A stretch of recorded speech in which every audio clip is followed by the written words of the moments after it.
নিউজৰ মাধ্যমত এতিয়াই খবৰ পালো যে মংগলদৈত আমাৰ কংগ্ৰেছ পাৰ্টিয়ে জিতেন্দ্ৰ সিঙৰ নেতৃত্বত কৃষি বিল যেটো দিল্লীত পাছ হৈছে সেইটোৰ বিৰুদ্ধে এটা প্ৰতিবাদী মিছিল ওলাইছিল।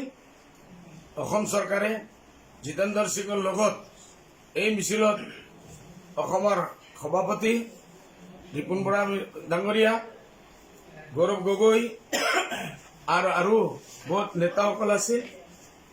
এই যে এৰেষ্ট যেটো কৰিছে, এই গৰিহণা যেটো দিছে, আমি আমাৰ পাৰ্টিৰ ফালৰ পৰা এইটো আমি গৰিহণা দিছো, নিন্দা কৰি আছো যে আমাৰ ভাৰতৰ যে কৃষি আইনৰ বিৰুদ্ধে এই বিজেপি চৰকাৰে যেটো জবৰদস্তি আনিছে এইটো বিৰুদ্ধে কৰিছে। আমিও একেটাৰ লগত আছো, আমাৰ পাৰ্টি এইটোৰ ছাপৰ্টত আছে।